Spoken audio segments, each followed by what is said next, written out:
नमस्कार दोस्तों, मैं विकास सिंह आपका रेडिक्स वेब एजुकेशन पे हार्दिक स्वागत करता हूं। और दोस्तों, आज सीआई की तीसरी क्लास हम लोग डिस्कस करने चल रहे हैं।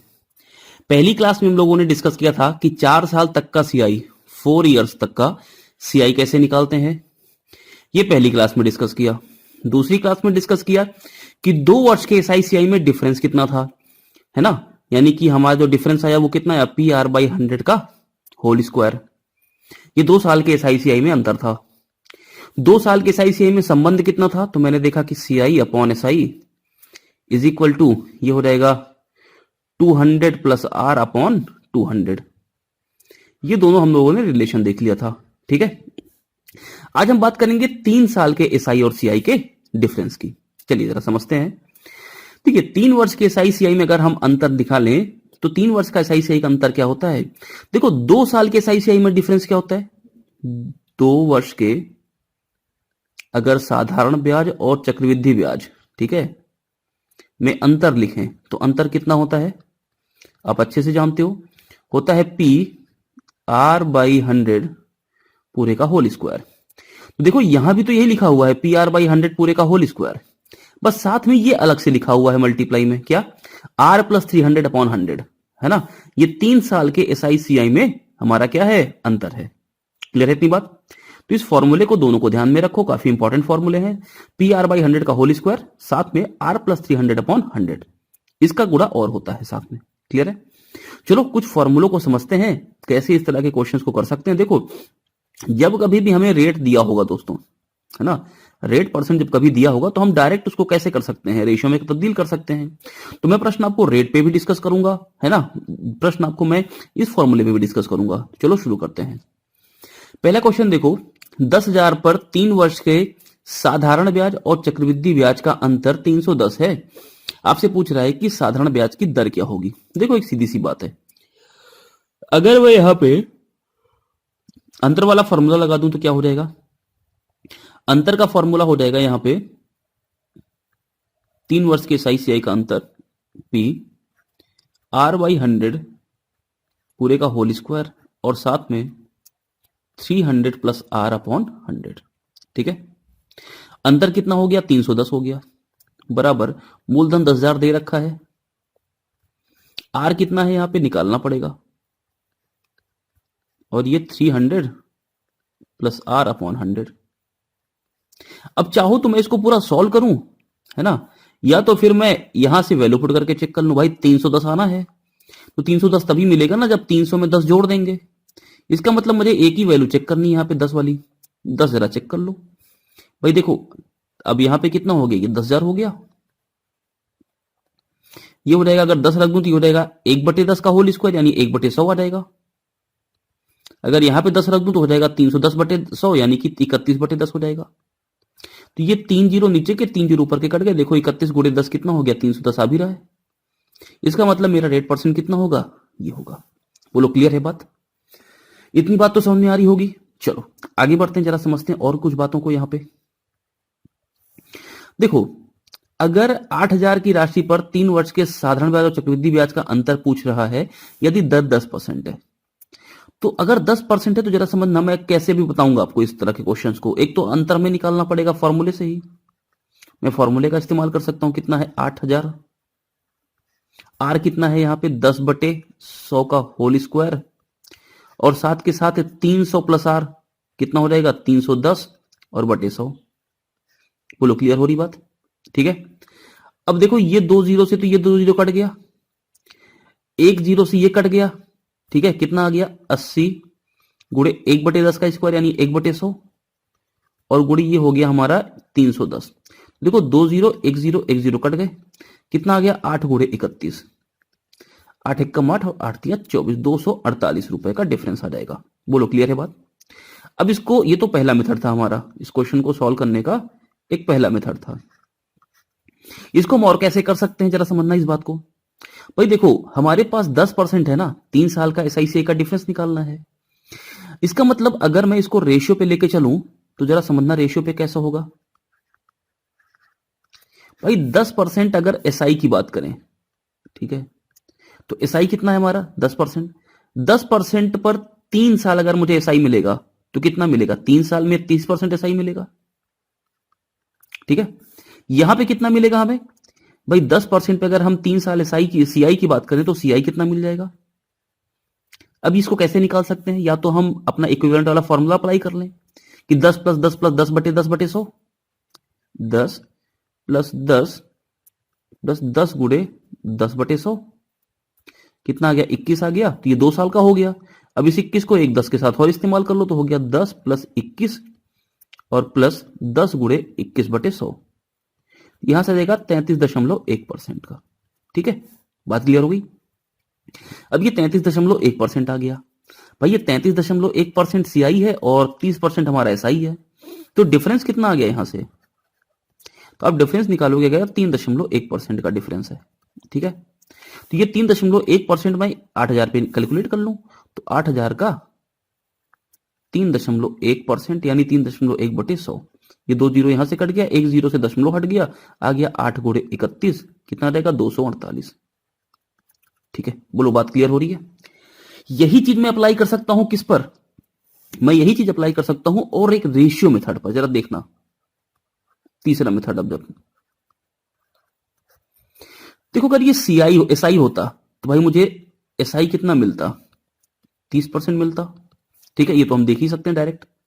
सीआई में और कैसे निकाल सकता है यहां पे, तो भाई देखो 10% अगर मेरा ब्याज है तो इसका रेशियो मान 1/10 होता है, यानी अगर 10 रुपए मेरा मूलधन तो 11 रुपए मेरा मिश्रधन हो जाएगा, क्योंकि 1 रुपए ब्याज जुड़ गया।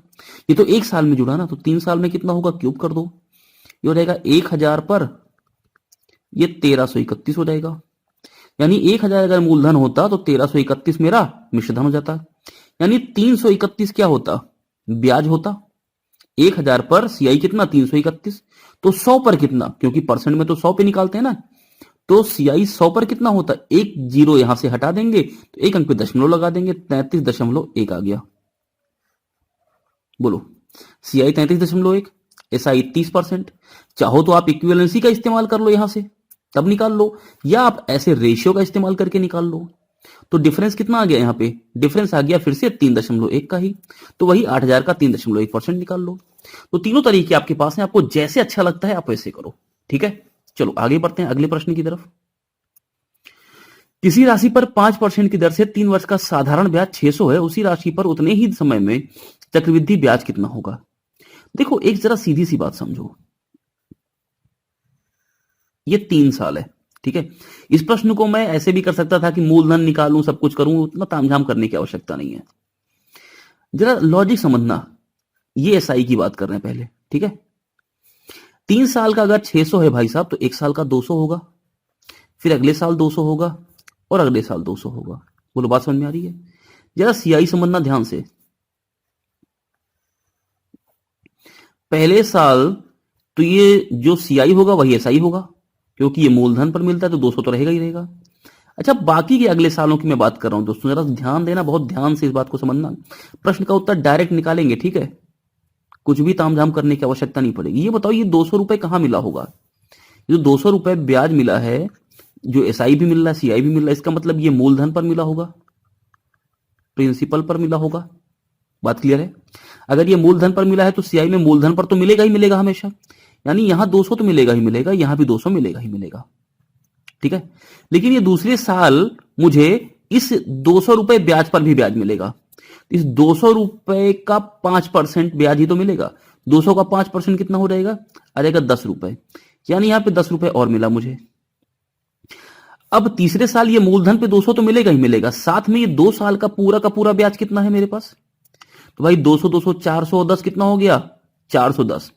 410 का 5%, तो 410 का 10% 41 होता, 5% निकालने के लिए आधा कर दो, कितना होता 20.5, यानी तीसरे साल 20.5 रुपया और मिलेगा।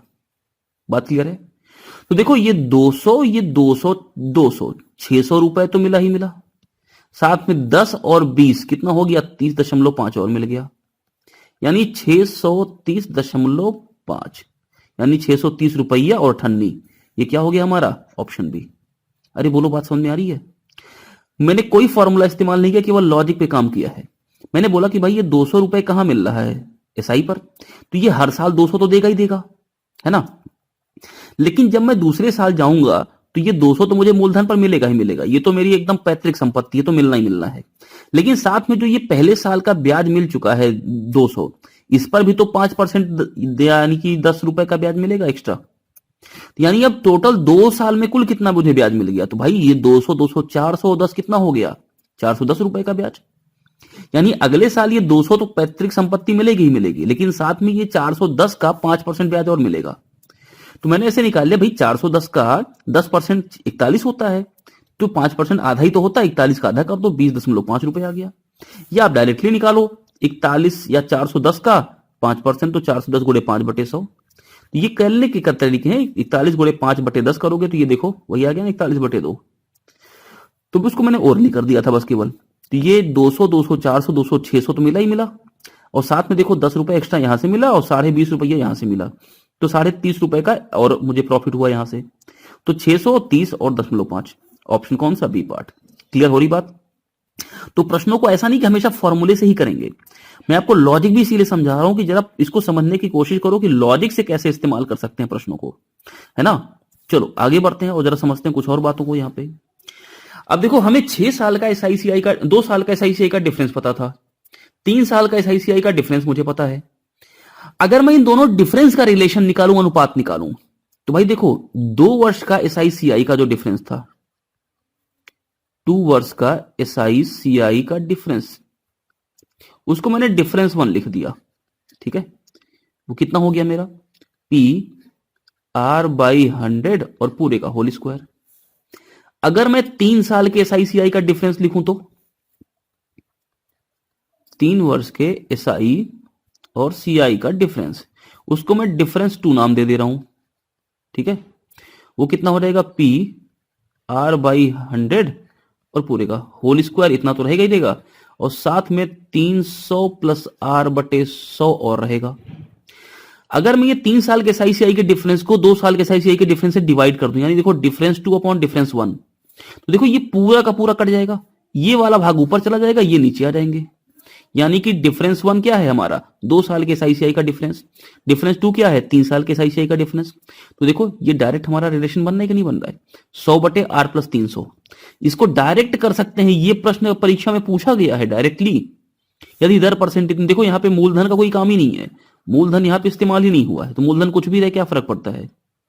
केवल और केवल दर से हम डायरेक्ट इनका 3 साल के एसआईसीआई का डिफरेंस और 2 साल के एसआईसीआई के डिफरेंस का रेशियो निकाल सकते हैं। तो ये दोनों किसके रेशियोज हैं? ये डिफरेंसेस के रेशियोज हैं, ठीक है। चलो जरा प्रश्नों को देखते हैं, जो प्रश्न हमारे परीक्षाओं में पूछेंगे डायरेक्ट उन्हीं की बात करते हैं। किसी धनराशि पर 3 वर्षों के साधारण ब्याज और चक्रवृद्धि ब्याज का अंतर 2 वर्षों के साधारण ब्याज चक्रवृद्धि ब्याज के अंतर से अनुपात ज्ञात करें यदि r% दर हो। तो भाई देखो 3 साल वाले का 2 साल वाले से डिफरेंस पता करना है। तो मैंने आपको बताया था कि 2 साल का जो 2 साल का डिफरेंस होता है उसको डिफरेंस 1 नाम देते हैं, और जो 3 साल का डिफरेंस को डिफरेंस 2 नाम दे दिया। तो कितना आ गया रेशियो इनका? ये 3 साल वाला है और ये 2 साल वाला है, आता है हमारा 100/300 प्लस r।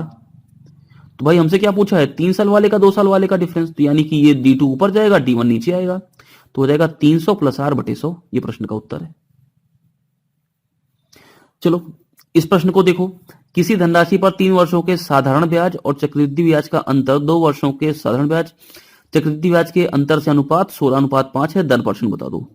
भाई देखो, अगर मैं 2 साल का डिफरेंस ले लूं, ठीक है, और 3 साल का डिफरेंस ले लूं, जिसको मैं कैसे लिखूंगा? लिखूंगा 100/r+300, ये तो लिखूंगा।